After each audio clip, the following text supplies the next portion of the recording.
Entertainment TV, your #1 birthday arena.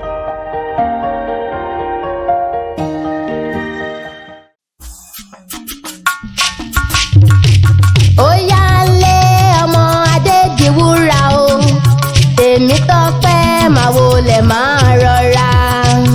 Oyale ọmọ Adédiwúrà o, Tèmítọ́pẹ́ máa wọlé máa rọra.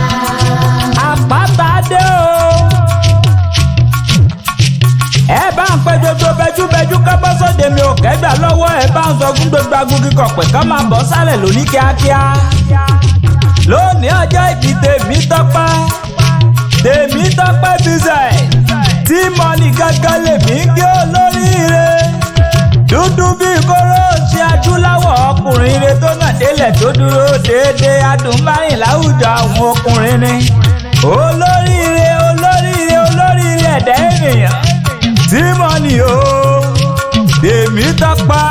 Tèmítọ́pẹ́ tìyẹ́ ti tọ́pẹ́ tìyẹ́ ti tọ́pẹ́ tìyẹ́ ti tójó tìyẹ́ ti tójó tìyẹ́ ti táyọ̀. Rasheedat ọmọdé rẹ̀ mi ń ló rán mi wá òun ló gbé débi tó ní máa kí ọ dáadáa. Ó ní kí ọ kí ń délé bàbá tó bí ọlọ́mọ.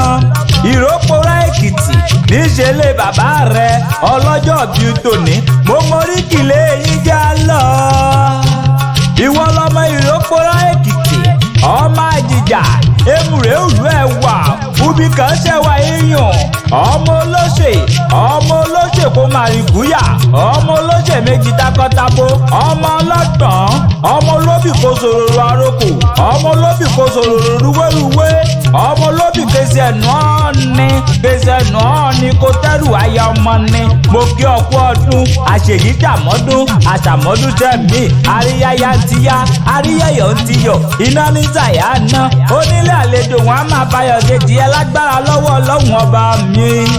Mo kí ọkú ọdún mo kí ọkú yèdùn happy birthday to you o and I wish you long life and prosperity. Bóyin bá jẹ tán òun yá padà sínú kókó òkè bá bẹ̀rẹ̀ bọ̀jọ̀ bá jẹ tán á bẹ̀rẹ̀ bọ̀jọ̀ á padà sínú sàrẹ̀ tó kọ́lé sí. Àpáta ewì mo ti ṣe tán mò ń rebi tá a forí mi sọlẹ̀ sí níbi ojúmọ́ ti mọ́ já gbogbo lẹ̀kílẹ̀.